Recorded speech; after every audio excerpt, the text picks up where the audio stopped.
Hello students, welcome to our YouTube channel only commerce. Student, हमारा chapter चल रहा था रेशियो एनालिसिस और पार्ट 1 में हमने सभी लिक्विडिटी रेशियोज को डिटेल में और अच्छे से पढ़ लिया था। तो आई होप आप लोगों ने पार्ट 1 देख लिया होगा और समझ लिया होगा। अब इस सेकंड पार्ट में हम डिस्कस कर रहे हैं एक्टिविटी रेशियोज। तो हम इनको स्टार्ट करते हैं। देखो, सबसे पहली बात तो आपको इनके नेम पता होने चाहिए। एक्टिविटी रेशियो को ही हम efficiency ratio, performance ratio, turnover ratio या असेट मैनेजमेंट रेशियो भी कहते हैं। बाकी नेम तो आपको पता चल जाएंगे, लेकिन आपको ध्यान रखना है इनको असेट मैनेजमेंट रेशियो भी कहा जाता है। आप लोगों को पता है एग्जाम में डायरेक्टली क्वेश्चन आ जाएगा, which of the following ratio is not a part of asset management ratio. तो आपको पता होना चाहिए असेट मैनेजमेंट रेशियो में ये सभी रेशियोज आते हैं। इन रेशियोज से हम क्या फाइंड आउट करने की कोशिश करते हैं, जैसे कि आपको पता है रेशियो एनालिसिस के द्वारा हम फाइनेंशियल स्टेटमेंट का इंटरप्रिटेशन या एनालिसिस कर रहे हैं। तो इन रेशियो से हम क्या पता लगाना चाहते हैं, इन रेशियो से हम हमारे बिजनेस की एफिशिएंसी या परफॉर्मेंस को मेजर करते हैं। और एफिशिएंसी या परफॉर्मेंस जनरली सेल्स के रूप में मेजर की जाती है। यदि सेल्स ज़्यादा है तो हमारी परफॉर्मेंस बढ़िया है, सेल्स कम है तो परफॉर्मेंस कम बढ़िया है। और सेल्स को हम कंपेयर करते हैं असेट्स के रिगार्डिंग। यदि हमने 1 करोड़ का इन्वेस्टमेंट कर रखा है और सेल्स हमारी केवल 1.5 करोड़ है तो हम बोलेंगे परफॉर्मेंस बढ़िया नहीं है। लेकिन सेल्स 1.5 करोड़ बढ़िया हो सकती है यदि हमने इन्वेस्टमेंट केवल 10 लाख रुपए का ही कर रखा था। तो डिपेंड करेगा सेल्स अच्छी है या नहीं है, ये डिपेंड करता है असेट और इन्वेस्टमेंट की वैल्यू पर। तो टोटल ये 11 टाइप्स के रेशियोज हमें पढ़ने हैं। तो सबसे पहले हम पढ़ रहे हैं stock turnover ratio. Stock turnover ratio और स्टॉक होल्डिंग पीरियड को हमें एक साथ पढ़ना पड़ेगा।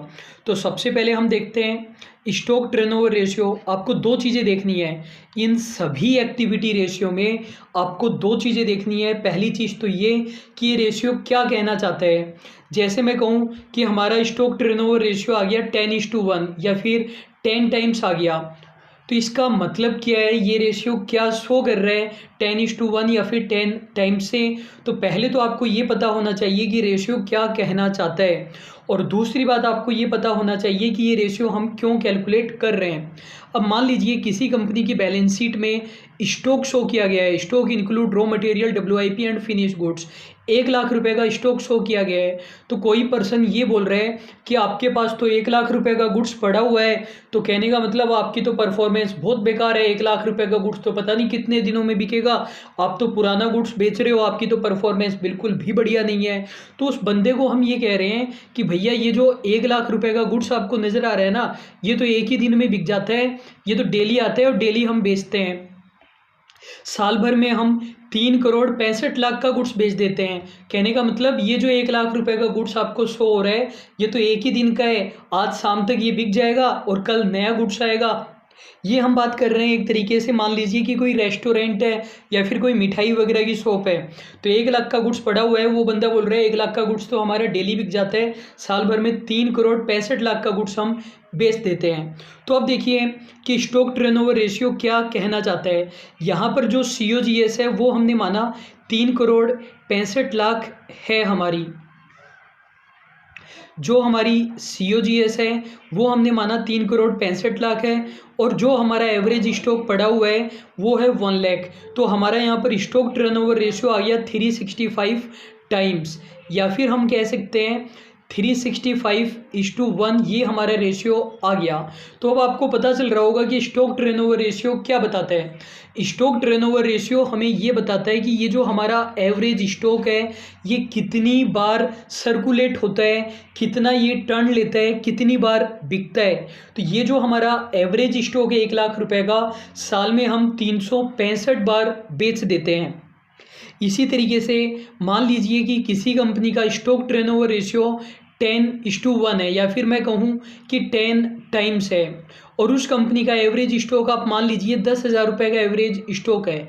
तो कहने का मतलब ये 10 टाइम्स क्या शो करता है, 10 टाइम्स ये शो करता है कि कंपनी 1 लाख रुपये का गुड्स बेच देती है। ये जो 10,000 है इसका 10 गुना हमारी COGS है। अब आप मुझे उससे पहले मैं आपको ये बता देता हूँ, COGS आप कैसे कैलकुलेट करोगे। दो तरीके हैं, या तो आप डायरेक्टली सेल्स में से ग्रॉस प्रॉफिट माइनस कर दीजिए तो आपकी COGS आ जाएगी, या फिर दूसरा तरीका है opening stock, purchases, direct expenses minus closing stock.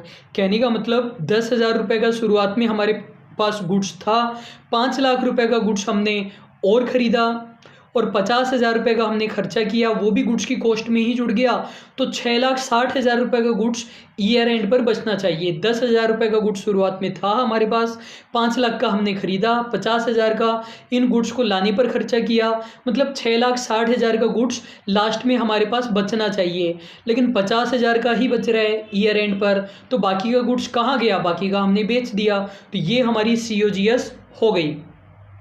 और एवरेज इन्वेंट्री आप किस तरीके से कैलकुलेट करेंगे, opening stock plus closing stock divided by 2, ये हमारी एवरेज इन्वेंट्री हो गई। कहने का मतलब हम ये मानकर चल रहे हैं, मान लीजिए कि ओपनिंग इन्वेंट्री था 10,000, क्लोजिंग इन्वेंट्री था 20,000, दोनों को प्लस करके 2 से डिवाइड किया तो 15,000। हमने ये माना कि साल में हर समय हमारे पास 15,000 रुपये का गुड्स अवेलेबल था। 1 अप्रैल से लेकर 31 मार्च तक हर दिन 15,000 रुपये का गुड्स अवेलेबल था, ये हमने अजम्पशन ले ली। किसी दिन हो सकता है 1,000 रुपये का ही गुड्स अवेलेबल हो, किसी दिन हो सकता है 15,000 का अवेलेबल हो, लेकिन ये हमको अजम्पशन लेनी पड़ी। अब मैं आपसे एक बात पूछता हूँ, आप मुझे ये बताइए कि स्टॉक टर्नओवर रेशियो ज़्यादा होना चाहिए या कम होना चाहिए कंपनी के लिए, कब फ़ायदेमंद है। जिस कंपनी का स्टॉक टर्नओवर रेशियो 365 टाइम आ रहा है वो कंपनी बढ़िया है, या जिस कंपनी का स्टॉक टर्नओवर रेशियो 10 टाइम्स आ रहा है वो कंपनी बढ़िया परफॉर्म कर रही है, कौन सी कंपनी बढ़िया है। आप लोग जवाब दे रहे हैं 365 टाइम्स, तो वैसे तो आपकी बात सही है। जनरली हम ये मानकर चलते हैं कि स्टॉक टर्नओवर रेशियो जितना बढ़िया हो, जितना ज़्यादा हो, उतना ही बढ़िया रहता है। जैसे मैं कहूँ कि स्टॉक टर्नओवर रेशियो 1 टाइम है हमारा, कहने का मतलब यदि एवरेज स्टॉक हमारा 10,000 रुपये का है तो मतलब साल में हम 10,000 रुपये का ही गुड्स बेचते हैं। कहने का मतलब ये 10,000 रुपये का गुड्स बिकने में 365 दिन लगेंगे, 12 महीने लगेंगे। कहने का मतलब स्टॉक टर्नओवर रेशियो 1 टाइम है, तो कहने का मतलब आप कस्टमर को पुराना गुड्स बेच रहे हो, 1 साल पुराना हो सकता है ये गुड्स, क्योंकि 1 साल में बिकेगा ये गुड्स। तो आप क्या कहोगे, स्टॉक टर्नओवर रेशियो जितना बढ़िया है उतना ही अच्छा रहता है। अब आप मुझे ये बताइए एक छोटी सी बात, फिर मैं थोड़ी सी अलग बात आपको बताता हूँ कि ये जो हमारा स्टॉक टर्नओवर रेशियो है इसका आंसर ज़्यादा कब आएगा और कम कब आएगा। बिल्कुल आसान सा जवाब है, यदि आपने पार्ट 1 देखा है तो आप बिल्कुल आसानी से बता सकते हैं। यदि हमारी ऊपर वाली वैल्यू न्यूमरेटर बढ़ेगा और नीचे वाली वैल्यू कम रहेगी तब तो हमारा ये रेशियो ज़्यादा आएगा, और यदि नीचे वाली वैल्यू को हम बढ़ाएंगे तो ये रेशियो कम होना स्टार्ट हो जाएगा। मतलब यदि ऊपर वाली चीज़ बढ़ती जाए तो हमारा स्टॉक टर्नओवर रेशियो बढ़ता रहेगा। अब मैंने आपको बताया जनरली तो ये रेशियो ज़्यादा है तो बढ़िया रहता है, कम है तो बेकार है, लेकिन ऐसा ज़रूरी नहीं है। यदि ये रेशियो ज़्यादा है, स्टॉक टर्नओवर रेशियो ज़्यादा होना क्या शो करता है, ये 2 चीज़ें शो करता है। पहली चीज़ तो ये शो करता है कि COGS ज़्यादा है, दूसरी बात ये शो करता है कि एवरेज स्टॉक कम है। तो वैसे तो COGS का ज़्यादा होना बढ़िया बात है, लेकिन एवरेज स्टॉक का कम होना ज़्यादा अच्छी बात नहीं है। वैसे तो आप बोलोगे एवरेज स्टॉक कम है तो बढ़िया बात है, हमारा पैसा ख़राब नहीं हो रहा, पैसा ब्लॉक नहीं हो रहा है, उस पैसे को हम कहीं और काम में लेंगे। लेकिन स्टॉक कम होने से नुकसान भी तो हो सकता है, कस्टमर आपसे गुड्स खरीदने आया, उतना गुड्स आपके पास अवेलेबल ही नहीं था तो आपको अपॉर्चुनिटी का नुकसान हो गया। तो जनरली हम कहेंगे स्टॉक टर्नओवर रेशियो का ज़्यादा होना बढ़िया बात है, लेकिन अगर ये ज़्यादा है और एवरेज स्टॉक कम है तो एवरेज स्टॉक कम होने का नुकसान भी हमारा हो सकता है। स्टॉक टर्नओवर रेशियो का मतलब आप लोग समझ चुके हैं। स्टॉक टर्नओवर रेशियो हमें क्या बताता है, शॉर्ट में हम कहेंगे STR हमें ये बताता है कि जो हमारा एवरेज स्टॉक है वो हम साल में कितनी बार बेच देते हैं। 10 बार बेचते हैं, 15 बार बेचते हैं, 20 बार बेचते हैं, 30 बार बेचते हैं। जितना ज़्यादा हमारा जितना ज़्यादा हमारा एसटीआर है, एवरेज स्टॉक हमारा उतना ही कम पुराना है। दूसरा हमारा रेशियो है स्टॉक वेलोसिटी, इसी को हम कहते हैं stock holding period. Stock holding period ये बताता है कि जो हमारा एवरेज स्टॉक है वो कितने टाइम में बिक जाएगा। यदि एवरेज स्टॉक है हमारा 10,000 रुपये, एसटीआर है हमारा 10 टाइम्स, तो स्टॉक होल्डिंग पीरियड से हम ये कैलकुलेट करेंगे कि ये 10,000 रुपये का गुड्स कितने दिनों में, कितने महीनों में या फिर कितने वीक्स में बिक जाएगा। हम एक एग्जांपल देखते हैं, फिर आपको बिल्कुल ईजिली समझ में आ जाएगा। आप लोगों को बिल्कुल भी रटना नहीं है और यहाँ पर ये जो सॉल्यूशन लिखा हुआ है ये आपको नहीं देखना है। हमको कैलकुलेट क्या करना है, हमें स्टॉक टर्नओवर रेशियो कैलकुलेट करना है और स्टॉक होल्डिंग पीरियड कैलकुलेट करना है। स्टॉक होल्डिंग पीरियड को स्टॉक वेलोसिटी भी कहा जाता है। तो एसटीआर का हमारा फॉर्मूला क्या होता है, COGS अपॉन एवरेज स्टॉक, ये हमारा फॉर्मूला होता है। तो देखो हमें सबसे पहले हम देख लेते हैं एवरेज स्टॉक हमारा कितना आएगा। Opening stock 2 lakh, closing stock 3 lakh, तो 2 lakh plus 3 lakh divided by 2, कहने का मतलब 2,50,000 रुपये हमारा एवरेज स्टॉक आ गया। फिर हमें परचेज दे रखा है 18 लाख और परचेज रिटर्न 3 लाख, तो 3 लाख को तो भूल जाओ, इसमें से 15 लाख ही हमारे काम के हैं। कैरीज इनवार्ड दे रखा है तो डायरेक्ट एक्सपेंसेस तो जुड़ेगा, तो 15। अब देखो हमें निकालना है COGS। शुरुआत में हमारे पास कितना गुड्स था, 2 लाख रुपए का गुड्स था, फिर हमने कितना और ख़रीद लिया, 15 लाख रुपए का गुड्स और ख़रीद लिया। खर्चा कितना हो गया, 1 लाख रुपए का हमारा खर्चा हो गया, तो 15 और 2 17 और 1 18। ईयर एंड पर कितना गुड्स बचना चाहिए, 18 लाख का, लेकिन बचा हुआ कितना है, 3 लाख का ही बचा हुआ है। तो बाकी का गुड्स कहाँ गायब हो गया, कहने का मतलब बाकी का गुड्स हमने बेच दिया, 15 लाख रुपए हमारी COGS आ गई। यदि आप समझ कर करेंगे तो मुझे लगता है आपको ज़्यादा अच्छे से समझ में आएगा, बाकी आप लोग रट सकते हैं। जो स्टूडेंट समझते हैं, जो कि 2 या 3% स्टूडेंट होते हैं, वो ही सक्सेसफुल हो पाते हैं, और जो 90% से ज़्यादा बच्चे रटते हैं वो बस रटते ही रह जाते हैं। तो देखो हमारा आंसर बिल्कुल ईजीली आ जाएगा। COGS है हमारा 15 लाख और क्लोजिंग एवरेज स्टॉक है हमारा 2,50,000, तो हमारा आंसर आ गया 6 टाइम्स। अब ये 6 टाइम्स क्या शो करता है, इस 6 टाइम पर आप फोकस करना। ये 6 टाइम ये शो करता है कि ये जो हमारा स्टॉक 2,50,000 रुपये का है, ये साल में 6 बार चेंज हो जाता है। मतलब ये 2.5 लाख रुपए का गुड्स आता है, हम बेच देते हैं, 2.5 लाख रुपए का गुड्स आता है, हम बेच देते हैं, 2.5 लाख रुपए का गुड्स आता है, हम बेच देते हैं। साल भर में हम ऐसे करके 6 बार ये गुड्स बेच देते हैं, 6 बार हमारा गुड्स चेंज होता है। अब मैं आपको बताता हूँ स्टॉक होल्डिंग पीरियड। हम ये जानना चाहते हैं कि ये 2.5 लाख रुपए का गुड्स हम कितने दिनों में बेचते हैं, ये हम जानना चाह रहे हैं। तो मैं आपको 2 तरीके से बताता हूँ, दोनों ही कॉन्सेप्चुअल तरीके हैं। देखो कैसे हम कैलकुलेट करेंगे, आप मुझे ये बताइए, ये जो COGS है हमारी 15 लाख रुपए की, 15 लाख रुपए का गुड्स हम कितने दिनों में बेचते हैं, 15 लाख रुपए का गुड्स हम 12 महीने में बेचते हैं। एक बार मंथ में हम कैलकुलेट कर रहे हैं, 15 लाख रुपए का गुड्स यदि 12 महीने में बेचा जाता है तो 1 रुपये का गुड्स कितने महीनों में बेचा जाएगा, 1 रुपये का गुड्स बेचा जाएगा 12 मंथ डिवाइडेड बाय 15 लाख। अब मैं आपसे ये जानना चाहता हूँ, हमें तो ये निकालना है कि 2.5 लाख रुपए का गुड्स कितने दिनों में बेचते हैं। तो 2.5 लाख रुपए का गुड्स हम कितने दिनों में बेचेंगे, 12 महीने डिवाइडेड बाय 15 लाख इंटू 2,50,000। तो देखो हमारा आंसर कितना आ रहा है, हमारा आंसर आ रहा है 12 month divided by 15 lakh into 2,50,000। Answer आ रहा है हमारा 2 महीने, कहने का मतलब 2 महीने में ये हमारा गुड्स बिक जाएगा। और दूसरा तरीका मैं आपको बताता हूँ, देखो जो हमारा STR है वो कितना है, 6 टाइम्स है। ये 6 टाइम हमारा क्या शो करता है, ये 6 टाइम ये शो करता है कि जो एवरेज स्टॉक है उसका 6 गुना गुड्स हम साल भर में बेच देते हैं। मतलब ये जो 6 टाइम है इसका 1 टाइम क्या शो करता है, 1 टाइम शो करता है हमारा एवरेज स्टॉक्स शो करता है। तो ये बोलता है 6 टाइम क्या शो कर रहा है कि एवरेज स्टॉक का 6 गुना गुड्स हम 12 महीने में बेच देते हैं। तो हम तो ये जानना चाहते हैं कि आप 1 टाइम गुड्स कितने दिनों में बेच देते हो, यही तो जानना चाहते हैं कि 1 टाइम गुड्स आप कितने दिनों में बेच देते हो। तो आंसर आ जाएगा हमारा 2 महीने। तो आई होप आपको समझ में आया होगा। फिर से एक बार मैं आपको बता देता हूँ, दो चीज़ें हैं। एक तो है हमारा stock turnover ratio.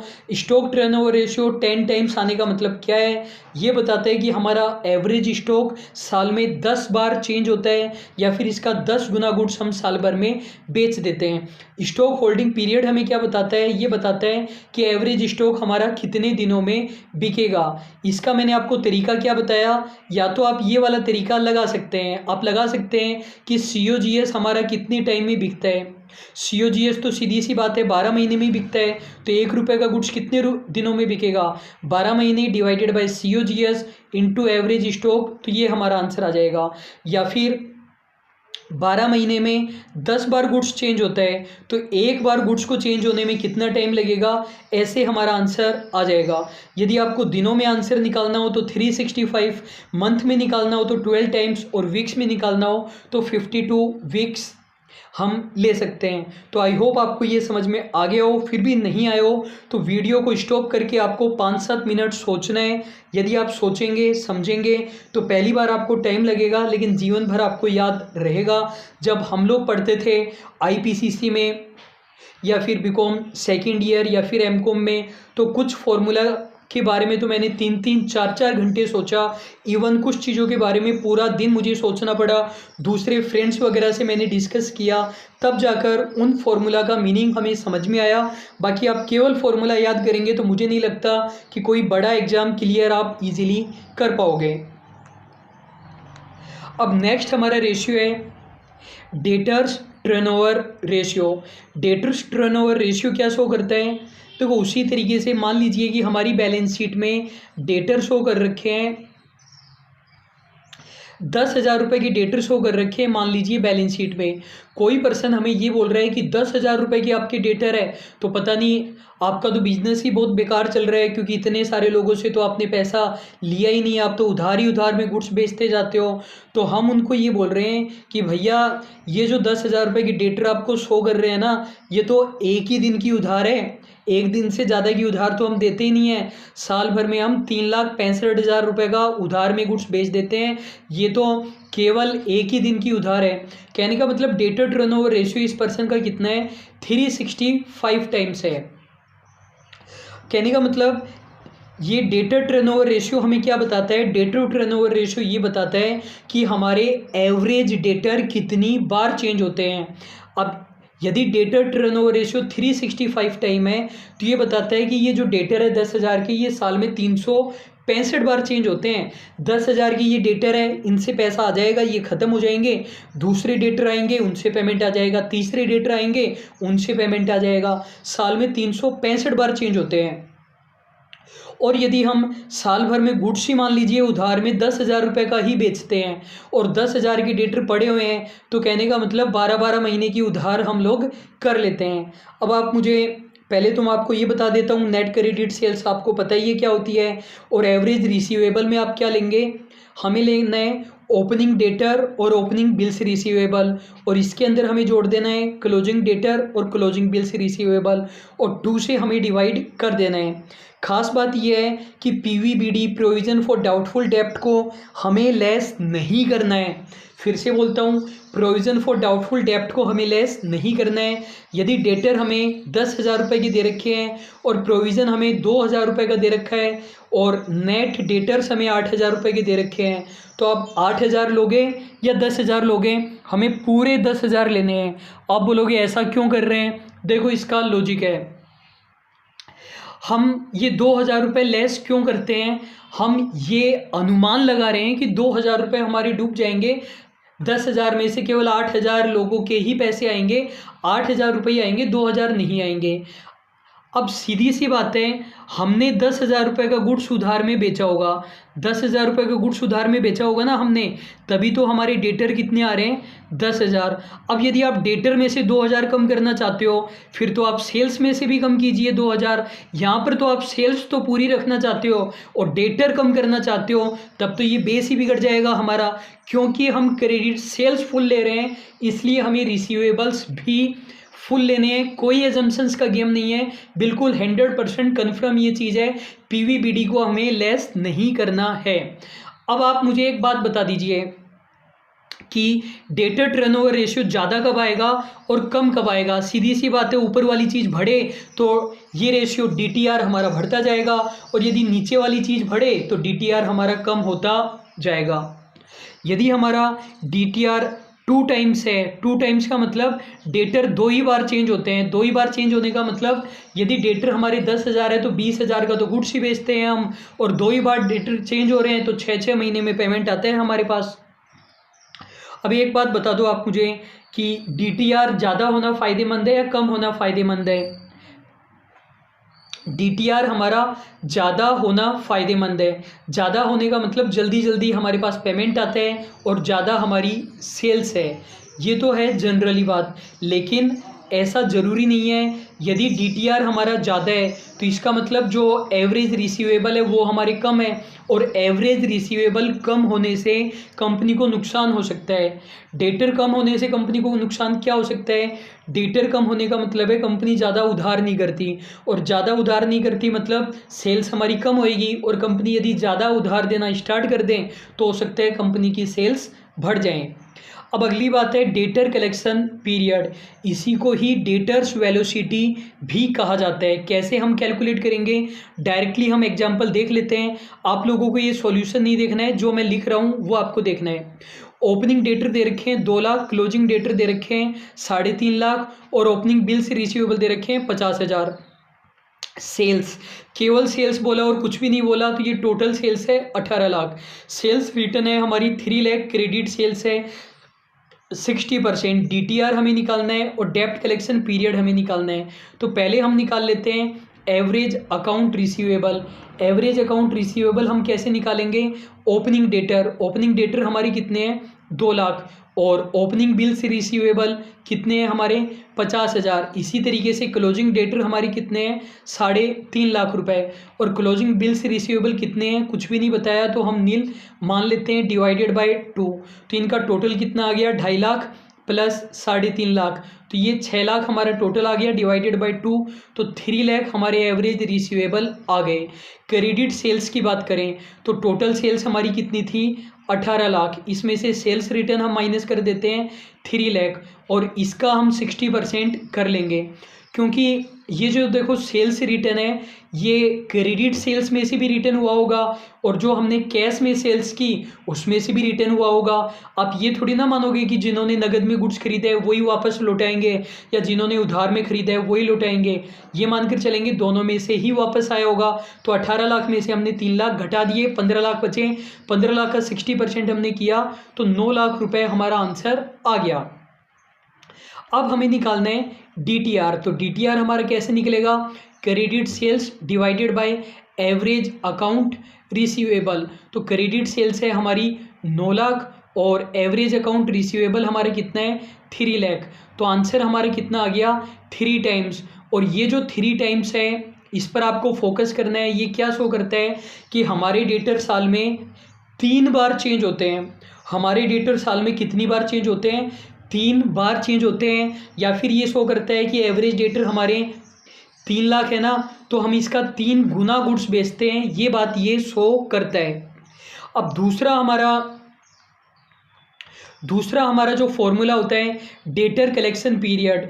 Debtor collection period ये बताता है ये जो 3 लाख रुपए के हमारे डेटर है, ये जो 3 लाख रुपए की हमारे एवरेज अकाउंट रिसीवेबल है, इनसे पैसा कितने दिनों में आता है ये हम जानना चाहते हैं। तो कैसे कैलकुलेट करेंगे, मैं आपको 3 मेथड बता रहा हूँ और तीनों ही मेथड बिल्कुल आसान है। उससे पहले एक और चीज़ कैलकुलेट कर लेते हैं, वो हमारे काम में आएगी।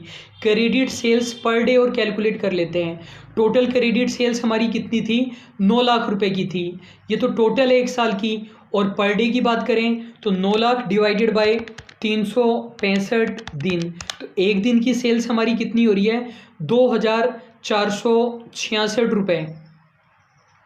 ये हमारी पर डे की सेल्स हो रही है। अब मैं आपको निकालना बताता हूँ डेटर्स कलेक्शन पीरियड। हम ये जानना चाहते हैं इन 3 लाख रुपए की डेटर से पेमेंट कितने दिनों में आ जाता है। 3 तरीके बताऊंगा और तीनों ही बिल्कुल आसान है।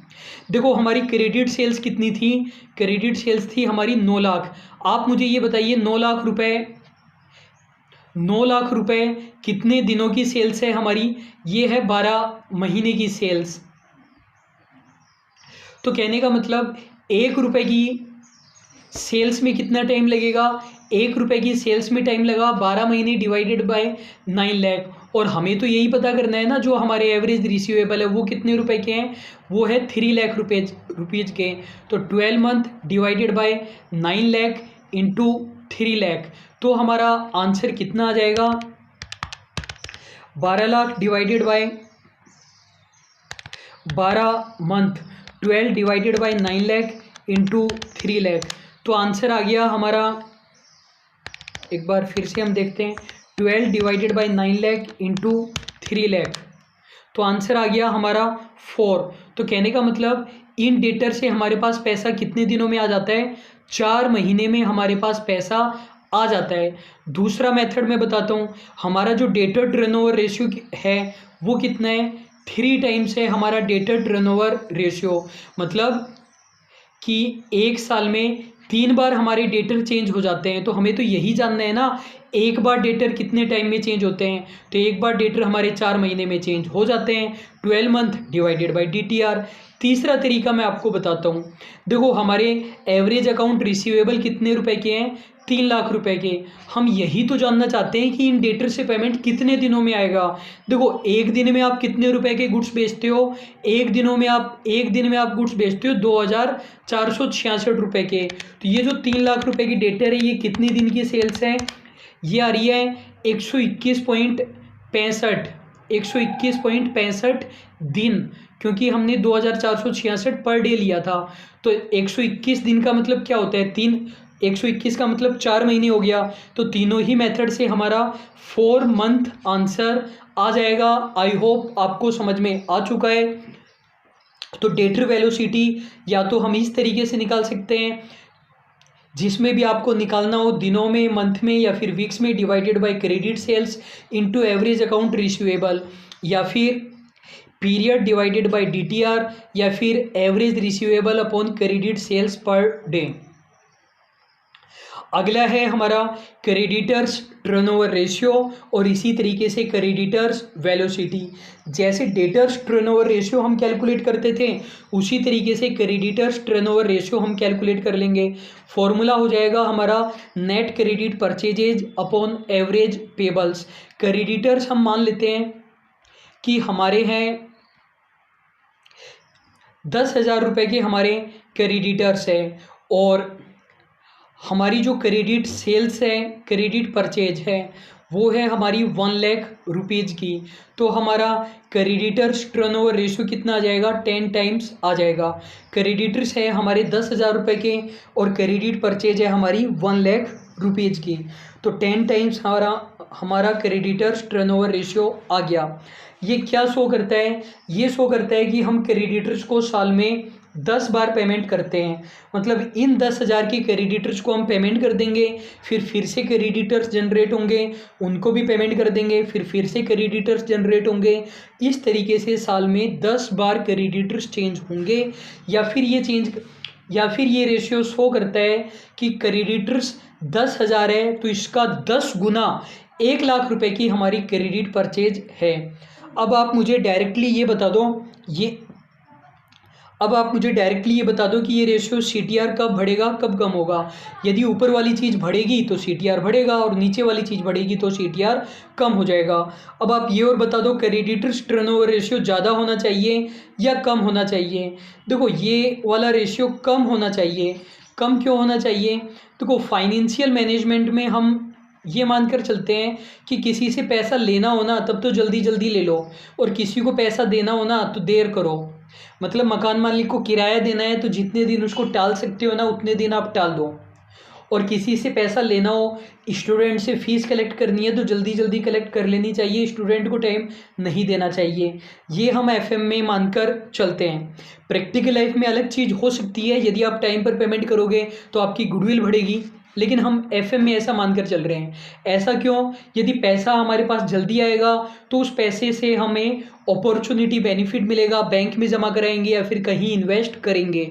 और पेमेंट यदि हम डिले करेंगे तो हमारे पास पैसा पड़ा रहेगा तो कहीं ना कहीं कम मिलेंगे।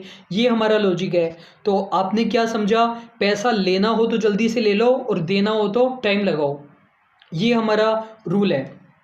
अब क्रेडिटर्स टर्नओवर रेशियो कम होने का क्या मतलब है? यदि creditors turnover ratio one time है, वन टाइम होने का मतलब हम साल में एक ही बार पेमेंट करते हैं, मतलब क्रेडिटर्स को 12 महीने में एक बार पेमेंट करते हैं, 12 महीने की हमारी उधार चलती है। और यदि 10% भी आप इंटरेस्ट मानो तो 10,000 रुपये पर 1,000 रुपये का फ़ायदा हो जाता है।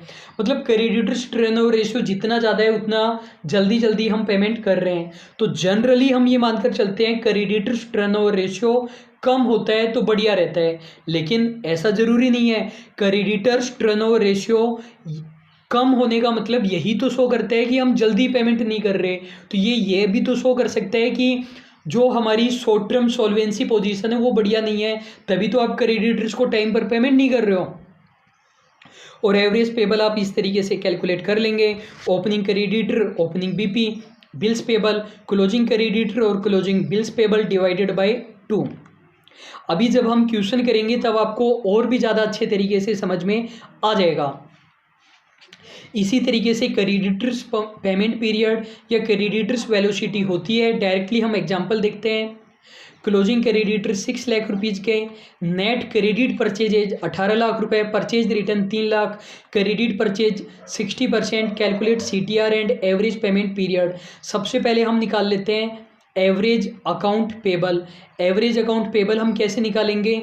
ओपनिंग क्रेडिटर कितने हैं बता ही नहीं रखा, ओपनिंग बिल्स पेबल कितने हैं बता ही नहीं रखा, क्लोजिंग क्रेडिटर्स कितने हैं 6 लाख रुपए के, और क्लोजिंग बिल्स पेबल कितने हैं बता ही नहीं रखा। डिवाइडेड बाय 2 कहने का मतलब 3 लाख रुपीज़ हमारे एवरेज अकाउंट पेबल हो जाएंगे। तो एक बात आपको समझ में आ चुकी है, कोई अमाउंट यदि हमें नहीं दे रखी है तो हमें नील मान लेना है। एक स्टूडेंट ने व्हाट्सएप ग्रुप में एक क्वेश्चन भेजा था। उस क्वेश्चन में एग्जैक्ट क्वेश्चन तो मुझे याद नहीं आ रहा है, लेकिन मैं आपको बता देता हूँ। उस क्वेश्चन में जैसे क्लोजिंग क्रेडिटर दे रखे थे 6 लाख, तो उन्होंने एवरेज अकाउंट पेबल भी 6 लाख मान रखा था। मतलब उन्होंने ये मान लिया कि जितने क्लोजिंग क्रेडिटर है उतने ही ओपनिंग क्रेडिटर है। तो आंसर उसका उस हिसाब से आ रहा था, लेकिन आपको ऐसा नहीं करना है। आंसर नहीं मिले तो लगा कर देख सकते हैं, वरना कोई अमाउंट नहीं दे रखी है तो आप नीली मानोगे। ये नहीं मान सकते, जितनी क्लोजिंग है उतने ही ओपनिंग होते हैं। अगली बात क्रेडिट परचेज हम देखते हैं। तो ये हमें डायरेक्टली दे रखी है नेट क्रेडिट परचेज, मतलब परचेज रिटर्न भी लेस हुआ है और ये क्रेडिट परचेजेज ही है। तो ये चीज़ें हमारे किसी काम में नहीं आएगी। अब CTR हमें निकालना है तो बिल्कुल ईजिली निकल जाएगा। Credit purchases divided by average account payable, जो कि हमारा आया 3 लाख। तो आंसर आ गया हमारा 6 टाइम्स। ये क्या शो करता है कि क्रेडिटर हमारे साल में 6 बार चेंज हो जाते हैं, या फिर एवरेज पेबल के 6 गुना हमारी क्रेडिट परचेजेज है। अब हम देखते हैं एवरेज पेमेंट पीरियड कह सकते हो, या फिर क्रेडिटर्स पेमेंट पीरियड कह सकते हो, या फिर क्रेडिटर्स वेलोसिटी कह सकते हो। कैसे हम कैलकुलेट करेंगे? 3 तरीके हो सकते हैं। उससे पहले आप ये निकाल लीजिए क्रेडिट परचेजेज पर डे हमारी कितनी है। तो हमारी क्रेडिट परचेजेज थी टोटल 18 लाख रुपए, हमें निकालनी है पर डे कितनी है। तो 18 लाख डिवाइडेड बाय 365, ये आ रही है हमारी 4,931 रुपये। सॉल्यूशन पर आपको ध्यान नहीं देना है। अब हम निकालते हैं कि इन क्रेडिटर्स को हम कितने दिनों में पेमेंट करते हैं। ये हमें निकालना है कि कितने दिनों, कितने मंथ या कितने वीक्स में हम पेमेंट करते हैं। तो बिल्कुल आसान से है। क्रेडिट परचेज हमारी कितनी है 18 लाख रुपए। तो ये 18 लाख रुपए कितने दिनों की है? ये है 12 महीने की। 1 महीने की निकालनी हो तो 12 डिवाइडेड बाय 18 लाख, और एवरेज पेबल हमारी कितनी है 3 लाख, तो ये हमारा आंसर आ जाएगा। तो 12 divided by 18 lakh into 3 lakh, answer आ गया हमारा 1.99, कहने का मतलब 2 मंथ्स हमारा आंसर आ गया। तो क्रेडिटर्स को हम कितने टाइम में पेमेंट करते हैं, 2 महीने में पेमेंट करते हैं। या फिर दूसरा तरीका हो सकता है, ये जो आंसर आ रहा है हमारा 6 टाइम, तो 6 टाइम डेटर 1 साल में 6 बार चेंज होते हैं। हमें तो यही जानना है ना, एक बार क्रेडिटर कितने टाइम में चेंज हो जाते हैं, तो आंसर आ जाएगा हमारा 2 महीने। या तीसरा तरीका हो सकता है, हमारे अकाउंट पेबल कितने हैं 3 लाख रुपए के, और एक दिन में हम कितने रुपए की परचेज करते हैं, एक दिन में करते हैं 4,931 रुपए की। तो क्रेडिटर ये जो है हमारे 3 लाख रुपए के, ये कितने दिन की सेल्स है, ये है हमारे 60.83 डेज, मतलब 2 महीने हमारा आंसर आ गया। किसी भी तरीके से आप कैलकुलेट कर सकते हैं, तीनों में से कोई भी फॉर्मूला आप लगा सकते हैं। कुछ बच्चों को रटने की आदत होती है, तो फिर भी यदि आपको रटना ही है कि कुछ नहीं हम तो रट कर ही मानेंगे, तो आप ये वाला फॉर्मूला याद कर लेना और इसका रिवर्स कर देना। यहाँ पर net credit purchases upon average payable है, आप रिवर्स कर देना average payable upon net credit purchases, और इनटू दिनों में निकालना हो तो 365, मंथ में निकालना हो तो 12 मंथ, और वीक्स में निकालना हो तो 52। इस फॉर्मूले को रिवर्स कर देना, और सेम ऐसा ही आप डेटर्स कलेक्शन पीरियड और स्टॉक वेलोसिटी के लिए भी कर सकते हैं। अगला है हमारा, उससे पहले एक चीज़ हम देख लेते हैं, छोटी सी रिवाइज कर लेते हैं। आप मुझे ये बताइए, जो स्टॉक टर्नओवर रेशियो है वो ज़्यादा होना बढ़िया है या कम होना बढ़िया है? जनरली ज़्यादा होना बढ़िया है। ज़्यादा होना ये शो करता है कि हमारी COGS ज़्यादा है और स्टॉक में अननेसेसरी इन्वेस्टमेंट हमने नहीं कर रखा है। लेकिन ज़्यादा होना गलत भी हो सकता है, क्योंकि ये शो करता है कि स्टॉक में इन्वेस्टमेंट कम कर रखा है, तो स्टॉक में इन्वेस्टमेंट कम है और नया गुड्स आने में टाइम लग गया, तो ऐसा हो सकता है कि हमारे कस्टमर वापस जाएं। अगली बात है stock holding period. Stock holding period हमें ये बताता है कि कितने टाइम में हमारा गुड्स बिकता है। ज़्यादा होना चाहिए, कम होना चाहिए? कम होना चाहिए, जल्दी गुड्स बिकेगा तभी तो बढ़िया है, इसका कोई एक्सेप्शन नहीं है। डेटर टर्नओवर रेशियो ज़्यादा होना चाहिए या कम? ज़्यादा होना चाहिए। ये बताता है कि डेटर हमारे कितने टाइम्स चेंज होते हैं, तो डेटर फटाफट चेंज होते रहे तो तभी बढ़िया है ना। ये थोड़ी चाहोगे कि आपके डेटर पुराने हो जाए, मतलब 5-5 साल हो गए, 10-10 साल हो गए, पैसा ही नहीं आ रहा। तो डेटर टर्नओवर रेशियो ज़्यादा होना बढ़िया है, लेकिन ऐसा ज़रूरी नहीं है। ज़्यादा DTR होना ये शो करता है कि डेटर्स हमारे कम हैं। डेटर्स हमारे कम है मतलब सेल्स भी हमारी कम होगी, ज़्यादा उधार नहीं देते। यदि हम उधार बढ़ा दें तो हमारे डेटर तो बढ़ेंगे ही, लेकिन हमारी सेल्स भी बढ़ जाएगी। इसी तरीके से डेटर कलेक्शन पीरियड, मतलब डेटर से कितना टाइम में पेमेंट आता है, तो ये कम होना चाहिए, जितना जल्दी पेमेंट आए उतना ही बढ़िया है। इसी तरीके से क्रेडिटर्स टर्नओवर रेशियो, ये कम होना चाहिए। कम होने का मतलब हम क्रेडिटर्स को पेमेंट लेट करते हैं। क्रेडिटर्स को पेमेंट लेट करोगे तो बढ़िया है ना, हमारे पास पैसा पड़ा रहेगा और उसको हम कहीं ना कहीं काम में लेंगे। और इसी तरीके से क्रेडिटर्स पेमेंट पीरियड, ये हमारा ज़्यादा होना चाहिए। ज़्यादा होने का मतलब हम क्रेडिटर्स को लेट पेमेंट करते हैं, हमारे पास पैसा पड़ा रहेगा। तो अभी तक ये 6 रेशियो हमने पढ़े।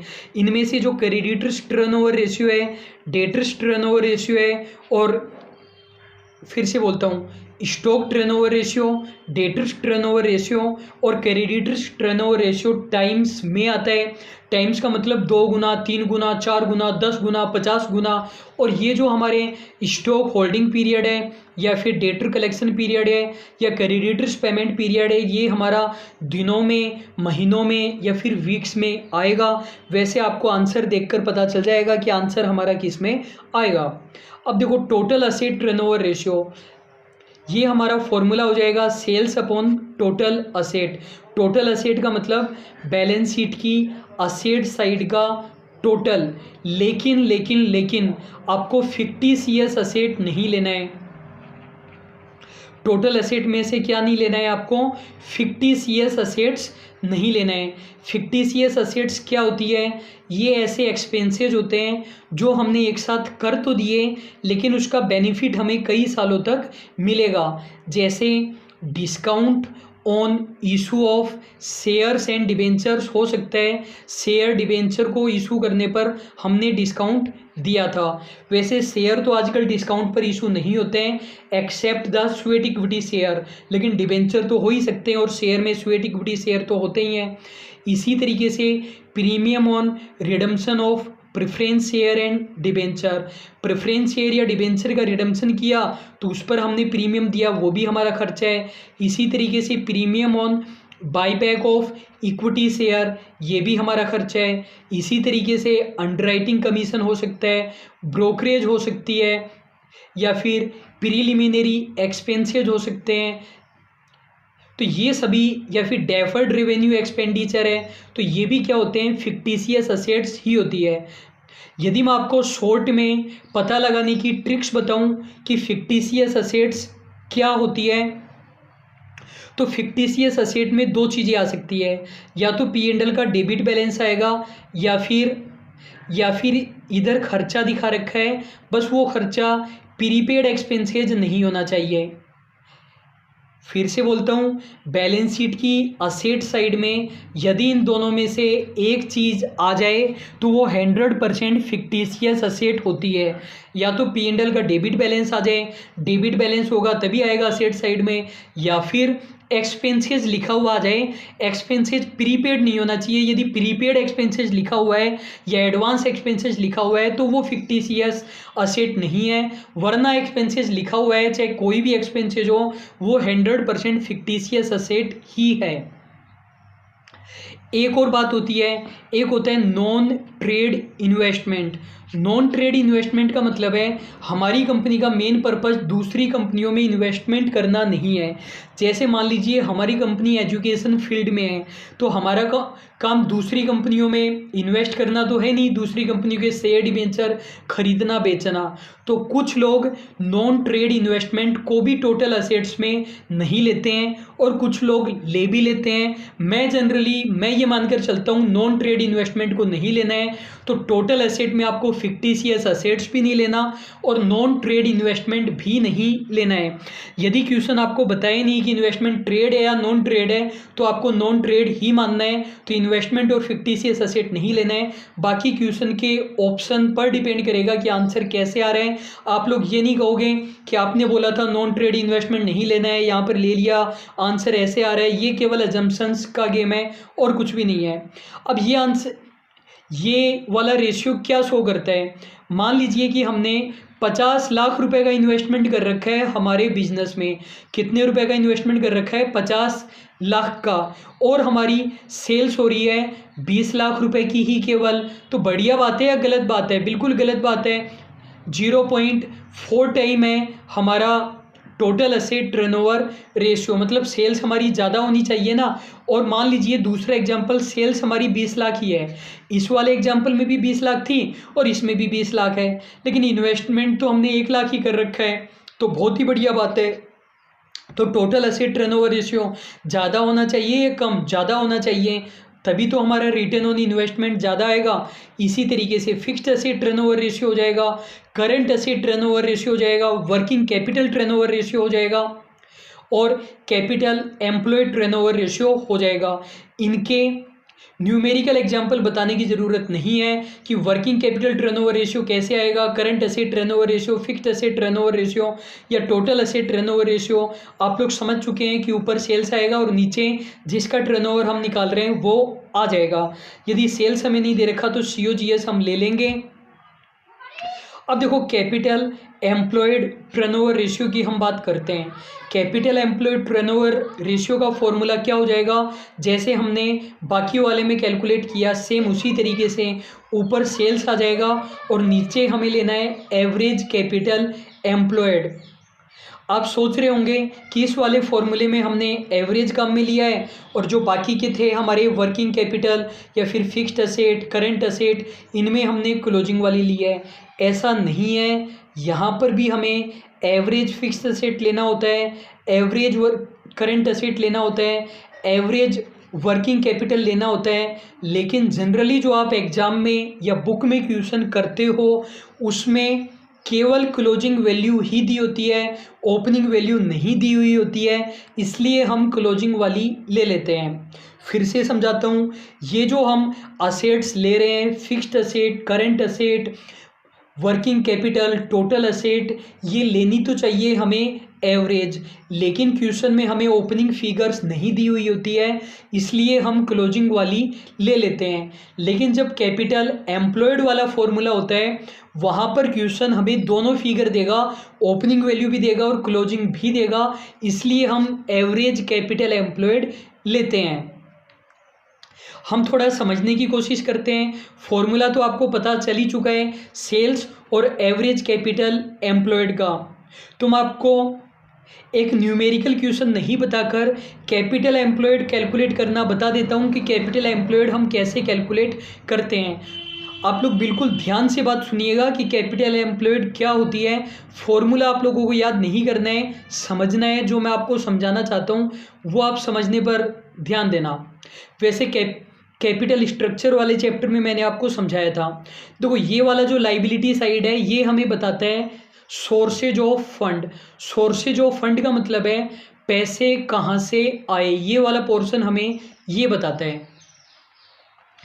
आज के बाद आप जब भी लाइबिलिटी साइड को पढ़ेंगे तो लाइबिलिटी साइड नहीं पढ़ेंगे, लाइबिलिटी साइड को आप पढ़ेंगे पैसे कहाँ से आए साइड। ये पोर्शन हमें बताता है कि पैसे हमारे पास कहाँ से आए। इक्विटी शेयर कैपिटल से आए हैं, प्रेफरेंस शेयर कैपिटल से आए हैं, रिजर्व एंड सरप्लस से आए हैं, जो प्रॉफिट कमाया वो हमने नहीं दिया, डिबेंचर इशू करने से आए हैं, हमने क्रेडिटर्स को अभी तक पेमेंट नहीं किया, पैसा बाकी रखा हुआ है, बैंक से हमने ओवरड्राफ्ट लिया हुआ है। और ये वाला पोर्शन ये बताता है पैसे कहाँ लगाए, पैसे को हमने कहाँ काम में ले लिया, पैसों को हमने कहाँ लगा दिया। ये वाला पोर्शन हमें बताता है एप्लीकेशन ऑफ फंड्स। एप्लीकेशन का मतलब होता है यूज में लेना। तो हमने फिक्स्ड असेट परचेज कर ली या फिर हमने गुड्स बेच दिया और डेटर ने हमें पैसा दिया ही नहीं, मतलब कहने का मतलब एक तरीके से उनको हमने लोन दे रखा है।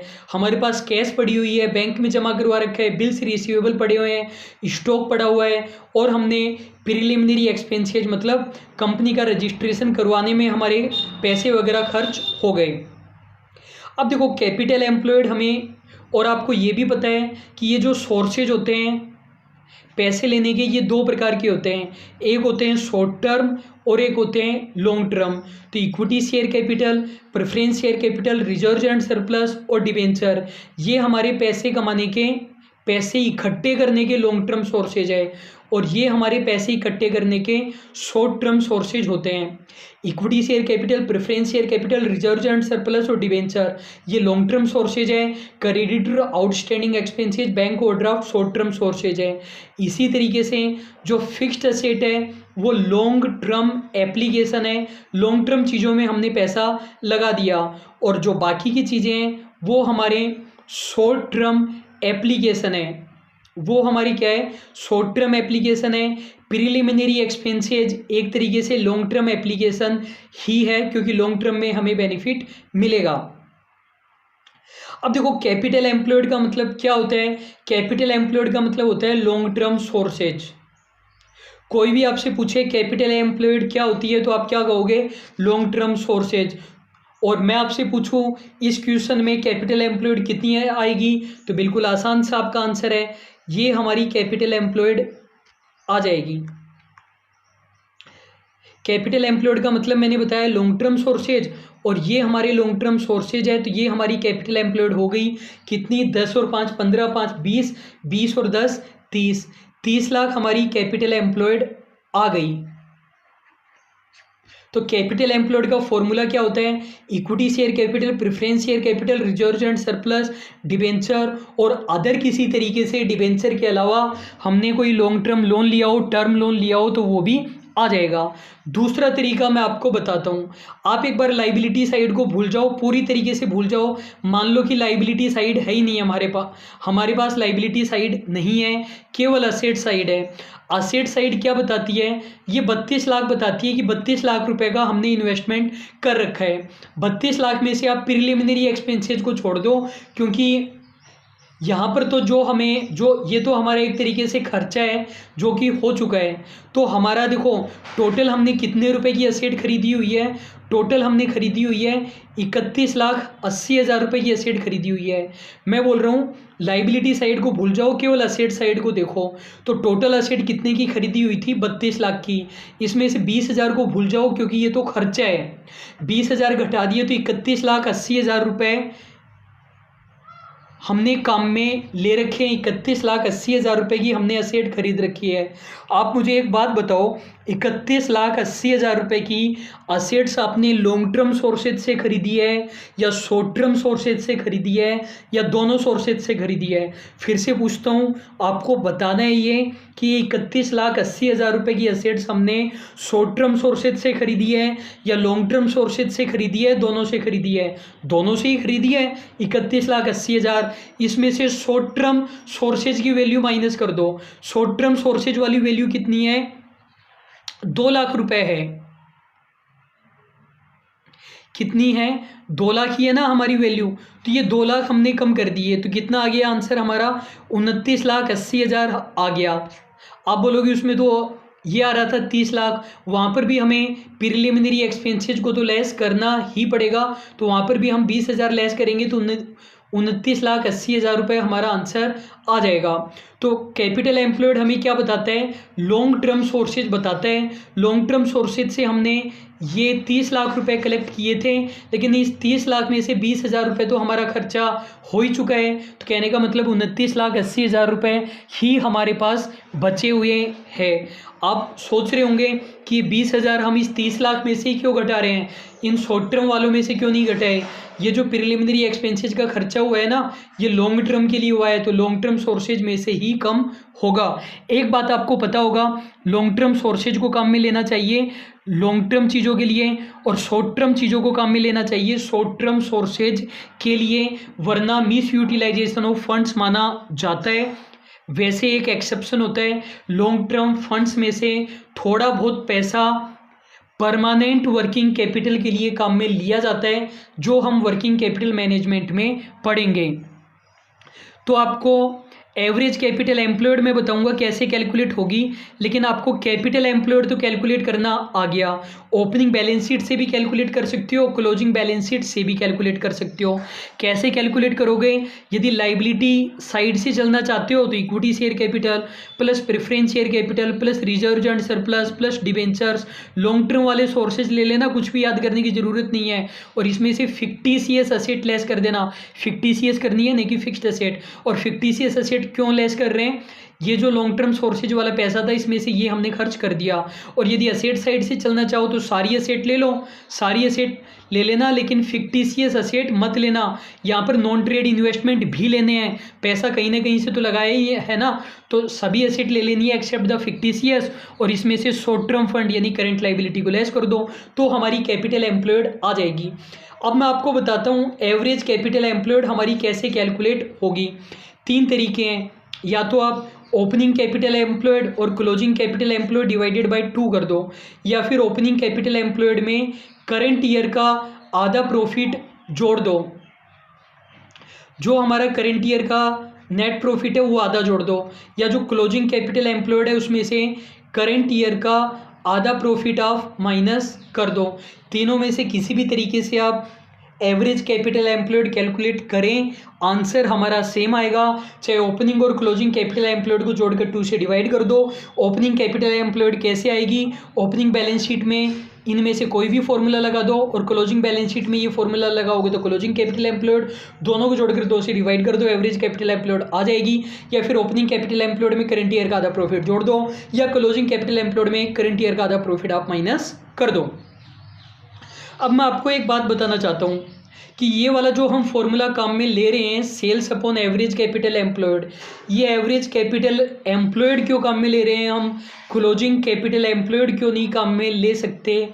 इसका रीज़न है, मैंने आपको बताया ऊपर और नीचे बेस हमारा सेम होना चाहिए।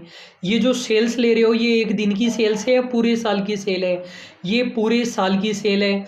अब ये क्लोजिंग कैपिटल एम्प्लॉयड यदि आप ईयर एंड की ले लेते हो, ईयर एंड का मतलब 31 मार्च रात को 11:59 की, तब तो गलत बात है ना। मान लीजिए पूरे साल तक तो आपकी क्लोजिंग कैपिटल एम्प्लॉयड केवल 3 लाख रुपए की ही रही और केवल लास्ट वाले दिन बढ़ गई 5 लाख रुपए, केवल लास्ट वाले दिन बढ़ी है ये 2 लाख रुपए की, क्योंकि लास्ट वाले दिन हमने शेयर इशू किए थे 31 मार्च को।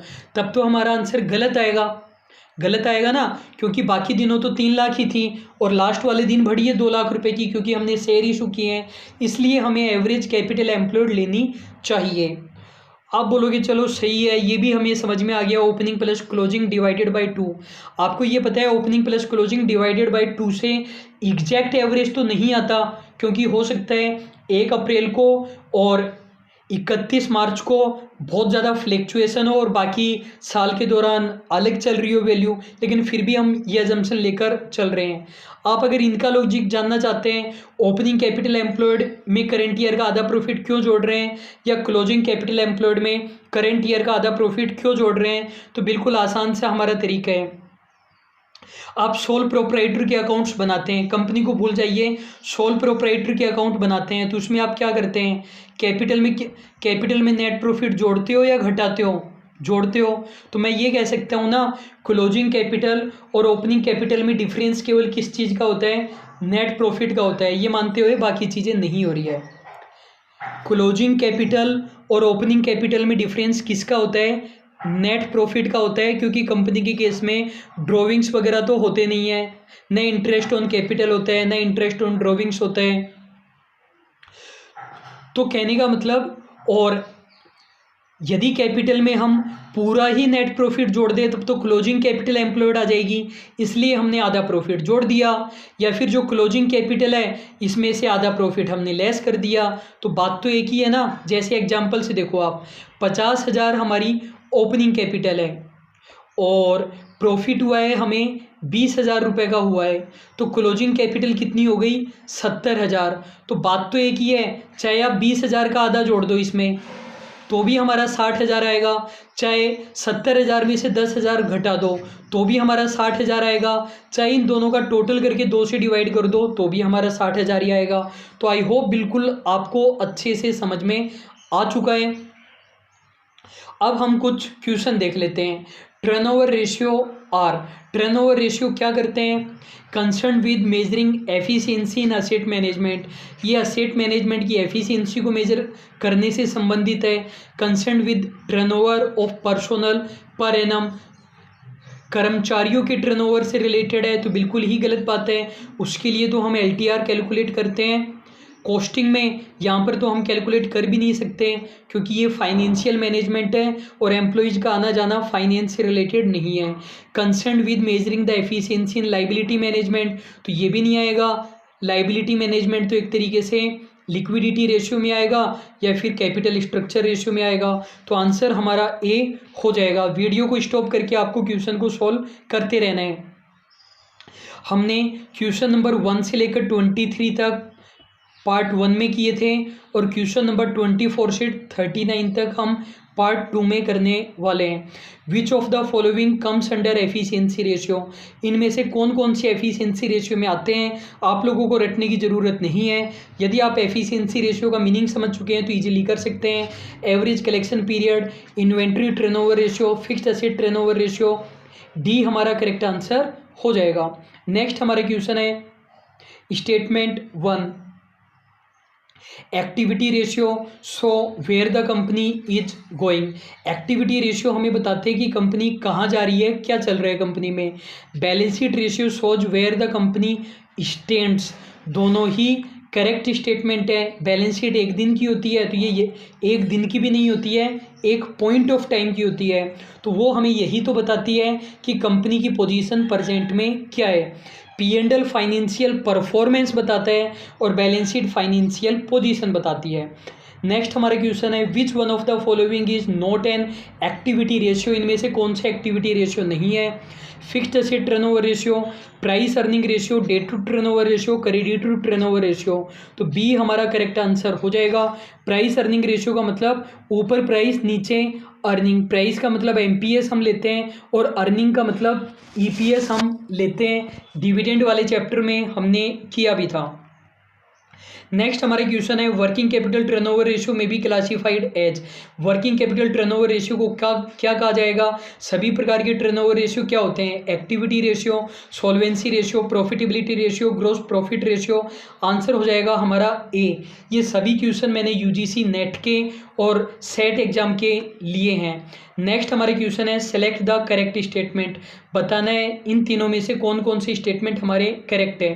पहला बोल रहे हैं inventory turnover, inventory include raw material, finish goods and WIP, सही या गलत? सही बात है। दूसरी बात बोल रहे हैं inventory is a part of the working capital, बिल्कुल सही बात है।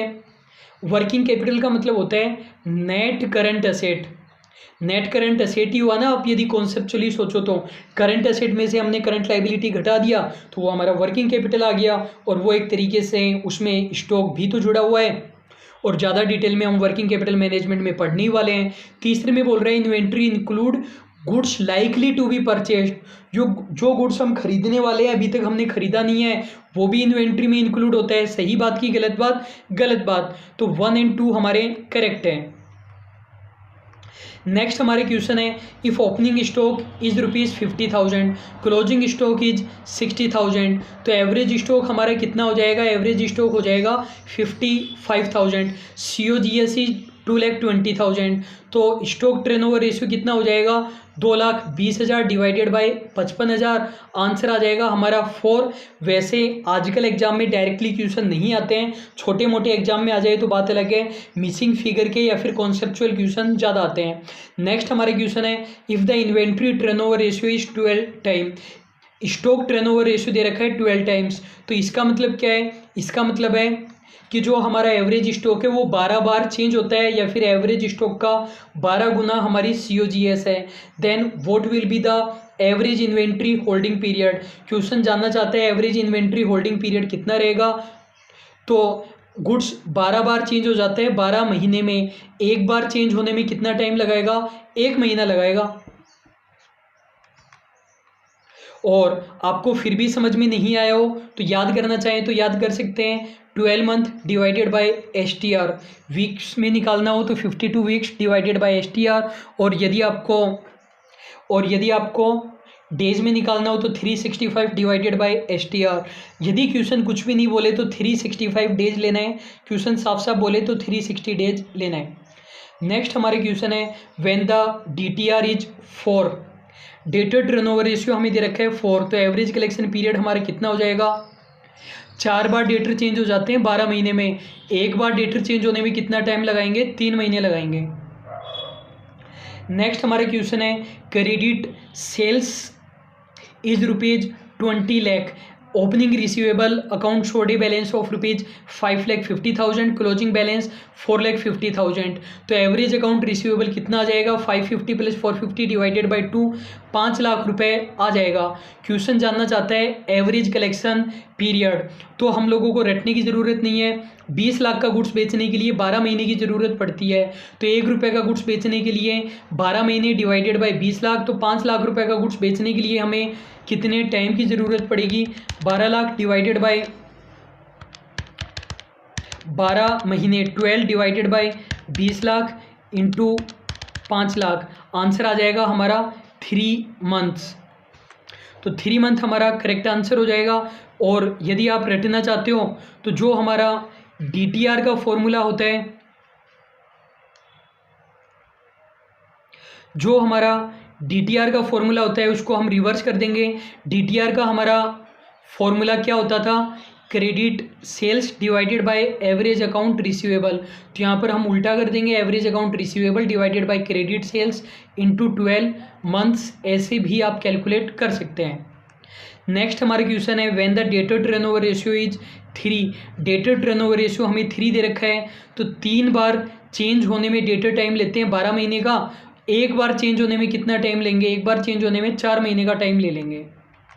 नेक्स्ट हमारा क्वेश्चन है credit sales for a firm in a certain year is 12 lakh, sundry debtor outstanding at the beginning of the year is 1,20,000 और क्लोजिंग में है 80,000, तो एवरेज अकाउंट रिसीवेबल कितना हो जाएगा, 120 + 80 डिवाइडेड बाई 2, 1 लाख रुपए हो जाएगा। हमें क्या निकालना है, DTR भी निकालना है और एवरेज कलेक्शन पीरियड भी निकालना है। DTR हम कैसे निकालेंगे, क्रेडिट सेल्स हमारी कितनी है 12 लाख और एवरेज अकाउंट रिसीवेबल कितने हैं 1 लाख, तो आंसर कितना आ गया 12 महीने।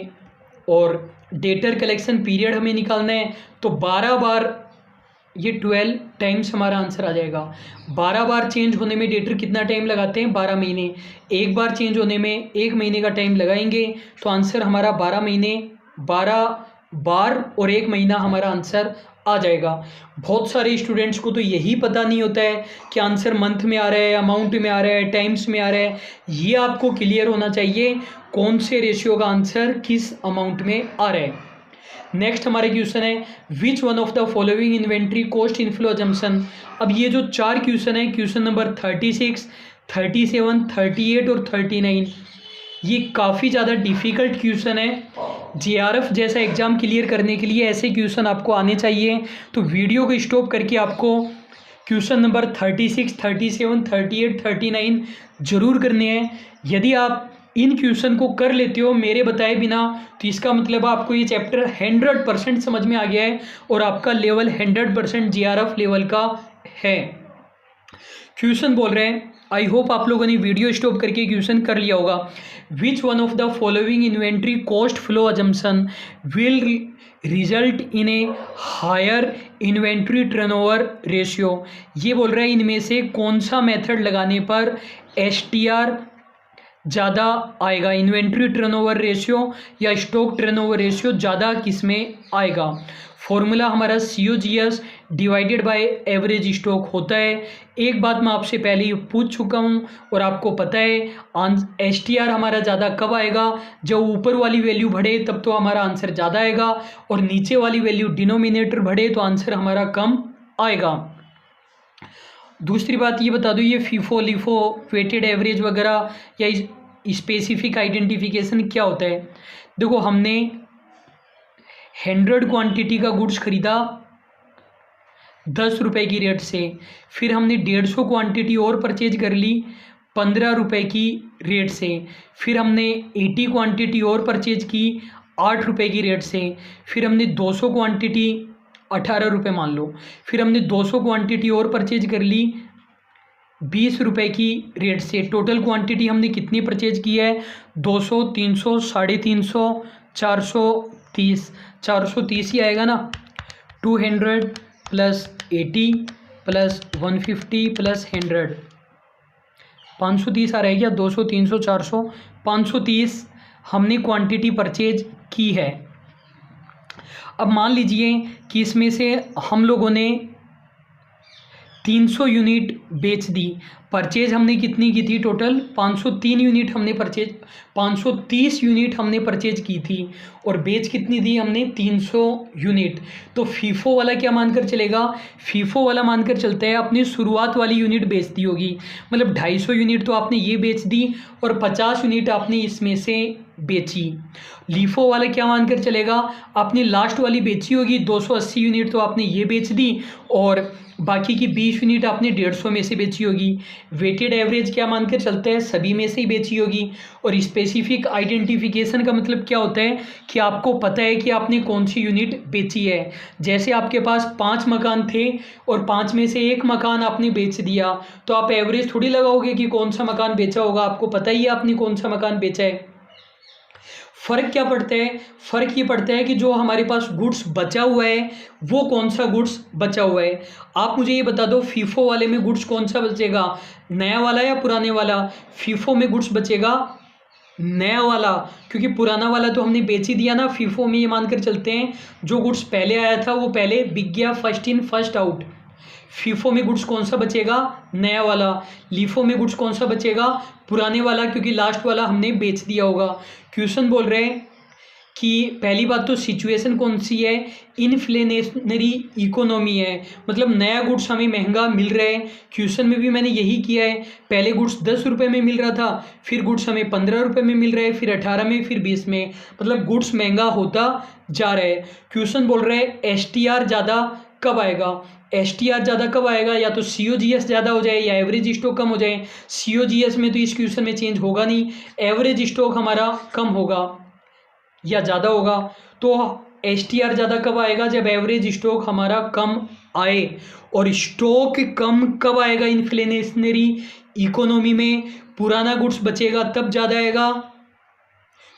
फिर से सुनिए, एसटीआर हमारा ज़्यादा कब आएगा, जब एवरेज स्टॉक हमारा कम आए। और एवरेज स्टॉक हमारा कम कब आएगा इन्फ्लेशनरी इकोनॉमी में, फीफो मेथड में आएगा या लीफो मेथड में आएगा।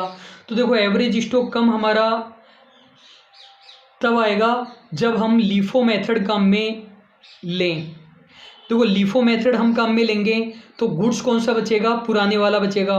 और पुराना वाला गुड्स तो सस्ता था ही ना, तो कहने का मतलब ये 300 यूनिट कौन सी बचेगी, पुरानी वाली। 250 तो ये, और 50 यूनिट इनमें से बचेगी, तभी हमारा एसटीआर ज़्यादा आएगा। आई होप आपको समझ में आ गया होगा। नेक्स्ट हमारा क्वेश्चन है, बहुत ही बढ़िया और टफ क्वेश्चन है। क्वेश्चन बोल रहे हैं Globe Trade is a retailer that buys virtually all of its merchandise from manufacturer in a country experiencing significant inflation. ये बोल रहे हैं ये कंपनी है ग्लोब ट्रेड लिमिटेड, ये गुड्स का इंपोर्ट करती है, और इंपोर्ट एक ऐसी कंट्री से करती है जहाँ पर इन्फ्लेशन बहुत ज़्यादा है। तो कहने का मतलब नया गुड्स हमें महंगा मिल रहा है, पुराना गुड्स हमारा सस्ता था। Globe Trade is considering changing its method of inventory costing from FIFO to LIFO. पहले ये फीफो मेथड फॉलो करते थे और अब इन्होंने लीफो मेथड फॉलो करना स्टार्ट कर दिया है। तो फीफो से लीफो में आ गए और ये इन्फ्लेशनरी इकोनॉमी वाले की बात कर रहे हैं। तो इसकी वजह से क्या होगा, सीओजीएस बढ़ेगा या कम हो जाएगा, सीओजीएस हमारा बढ़ जाएगा, क्योंकि ये मानकर चलेंगे पुराना वाला गुड्स बिका होगा। लीफो में ये मानकर चलेंगे कि नया वाला गुड्स बिका होगा, नया वाला गुड्स तो महंगा आ रहा है, तो सीओजीएस हमारी बढ़ जाएगी, और जो हमारा स्टॉक था वो कम हो जाएगा क्योंकि पुराना वाला गुड्स बचेगा। अब क्वेश्चन ये बोल रहे हैं करंट रेशियो और इन्वेंट्री टर्नओवर रेशियो पर क्या फ़र्क पड़ेगा। ऑप्शन नहीं देखोगे तो इजीली समझ में आ जाएगा, और आई होप आप लोगों ने वीडियो को स्टॉप करके ये क्वेश्चन कर लिया है। तो करंट रेशियो पर क्या फ़र्क पड़ेगा, सबसे पहले तो हम ये देखते हैं। देखो करंट रेशियो का हमारा फॉर्मूला होता है current asset upon current liability. तो सीओजीएस से तो कुछ भी फ़र्क पड़ेगा ही नहीं, केवल स्टॉक से फ़र्क पड़ेगा। तो स्टॉक हमारा क्या हो रहा है, कम हो रहा है ना, तो करंट एसेट हमारी कम हो रही है, तो करंट रेशियो हमारा क्या हो जाएगा, कम हो जाएगा। करंट रेशियो कम हो जाएगा ना, क्योंकि करंट एसेट हमारी कम हो रही है। दूसरी बात inventory turnover ratio. Inventory turnover ratio का फॉर्मूला क्या होता है, COGS upon average stock. COGS हमारा बढ़ रहा है कि कम हो रहा है, बढ़ रहा है, और एवरेज स्टॉक हमारा कम हो रहा है, तो एसटीआर हमारा बढ़ेगा या कम होगा, एसटीआर हमारा बढ़ जाएगा। करंट रेशियो कम होगा और एसटीआर बढ़ जाएगा। पहले में ये बोल रहा है कि दोनों ही बढ़ेंगे, दूसरे में ये बोल रहा है करंट रेशियो बढ़ेगा और इन्वेंट्री टर्नओवर रेशियो डिक्रीज होगा, तो रिवर्स कर दिया। तीसरे में बोल रहे हैं करंट रेशियो तो हमारा डिक्रीज होगा और इन्वेंट्री टर्नओवर रेशियो इंक्रीज होगा, तो सी हमारा करेक्ट आंसर हो जाएगा। डी में बोल रहे हैं दोनों ही डिक्रीज होंगे, सी हमारा करेक्ट आंसर हो जाएगा। नेक्स्ट हमारा क्वेश्चन है, वीडियो को स्टॉप करके आपको क्वेश्चन कर लेना है। ये बोल रहे हैं Zubin corporation experiences a decrease in sales. तो सेल्स हमारी क्या हो रही है, कम हो रही है। और बोल रहे हैं एंड सीओजीएस भी हमारी क्या हो रही है, कम हो रही है। And increase in accounts receivable, तो जो हमारे डेटर्स है या एवरेज अकाउंट रिसीवेबल है वो हमारे बढ़ रहे हैं। और ये बोल रहे हैं जो स्टॉक है ना, स्टॉक के अंदर कुछ भी चेंज नहीं आ रहा है, स्टॉक उतना का उतना ही है। अब ये बोल रहा है अगर यही हो तो what is the total effect of these changes in the receivable turnover and inventory ratio। receivable turnover and मतलब यहाँ पर देखिए आप इन्वेंट्री टर्नओवर रेशियो और डीटीआर की बात कर रहे हैं, तो एसटीआर पर क्या फ़र्क पड़ेगा और डीटीआर पर क्या फ़र्क पड़ेगा, ये क्वेश्चन जानना चाहता है। एसटीआर का फॉर्मूला हमारा होता है COGS divided by average stock. तो यहाँ पर आपको पता ही है जो सीओजीएस है वो हमारी कम हुई है, और जो मतलब सीओजीएस तो हमारी क्या हुई है, कम, और जो स्टॉक है वो हमारा बढ़ गया, तो एसटीआर हमारा क्या हो जाएगा, कम हो जाएगा। डीटीआर की बात करें तो credit sales divided by average account receivable. Credit sales हमारी बढ़ी है या कम हुई है, क्रेडिट सेल्स हमारी कम हुई है। इसने बोला था कि सेल्स हमारी कम हुई है, तो क्रेडिट सेल्स भी कम हुई होगी, और ये बोल रहे हैं जो डेटर है ना वो बढ़ गए, तो ये भी हमारा क्या हो जाएगा, डीटीआर भी हमारा कम हो जाएगा। डी हमारा करेक्ट आंसर हो जाएगा। नेक्स्ट हमारा क्वेश्चन था Douglas company purchase 10,000 shares of its common stock. Company ने 10,000 शेयर खरीद लिए, अपने खुद के ही शेयर खरीद लिए। कॉमन स्टॉक का मतलब इक्विटी शेयर कैपिटल की बात कर रहे हैं, तो इसका मतलब क्या हुआ है, by back of equity share हुआ है। आप मुझे ये बता दीजिए कि by back of equity share की जर्नल एंट्री क्या होती है। आप बोलोगे बहुत सारी जर्नल एंट्री होती है, सभी एंट्रीज को हम काट दें तो लास्ट में क्या एंट्री बचेगी इक्विटी शेयर कैपिटल की, ये आपको मुझे बताना है। तो आंसर क्या होगा, equity share capital account debit to cash या फिर बैंक, ये हमारा लास्ट एंट्री बचेगी जब हम इक्विटी शेयर का बाईबैक करेंगे। तो ये बोल रहे हैं कंपनी ने साल के शुरुआत में ही कैश में अपने इक्विटी शेयर परचेज कर लिए हैं। इस ट्रांजैक्शन से सब पर फर्क आएगा एक्सेप्ट, क्वेश्चन जानना चाहता है किस पर फर्क नहीं आएगा। पहली बात डेब्ट इक्विटी रेशियो, फर्क आएगा कि नहीं आएगा, फॉर्मूला होता है हमारा डेब्ट इक्विटी रेशियो। इस एंट्री से क्या क्या फर्क पड़ेगा, इस एंट्री से इक्विटी शेयर कैपिटल कम हो रही है और कैश कम हो रही है, दो ही चीज़ें कम हो रही है ना। तो डेब्ट इक्विटी रेशियो की बात करें तो जो हमारा डिनोमिनेटर है वो कम हो रहा है, इक्विटी कम हो रही है और डेब्ट तो उतना ही रहेगा, तो कहने का मतलब डेब्ट इक्विटी रेशियो हमारा बढ़ जाएगा। अर्निंग पर शेयर का फॉर्मूला होता है earning available for equity share holder divided by number of equity share. तो अर्निंग पर तो फर्क नहीं पड़ेगा, लेकिन इक्विटी शेयर हमारे कम हो जाएंगे ना जब हमने इक्विटी शेयर को परचेज कर लिया, तो ये रेशियो भी हमारा बढ़ जाएगा। नेट प्रॉफिट रेशियो का फॉर्मूला क्या होता है, net profit divided by sales into 100, इस पर कोई भी फर्क नहीं पड़ेगा। करंट रेशियो का फॉर्मूला क्या होता है, current asset upon current liability. तो जब हमने ये शेयर परचेज किए तो हमारी कैश कम हो जाएगी, मतलब करंट एसेट कम हो जाएगी, करंट लाइबिलिटी उतनी ही रहेगी, तो मतलब करंट रेशियो हमारा कम हो जाएगा। क्वेश्चन जानना चाहता है किस पर बिल्कुल भी फर्क नहीं पड़ेगा, तो सी हमारा करेक्ट आंसर हो जाएगा। तो आई होप आपको आज के 16 क्वेश्चन समझ में आ चुके होंगे इस पार्ट 2 के, और आपको बिल्कुल बढ़िया से समझ में आया होगा। यदि आपको कोई भी कन्फ्यूज़न है तो आप लोग मुझे मैसेज के थ्रू इन्फॉर्म ज़रूर कर देंगे।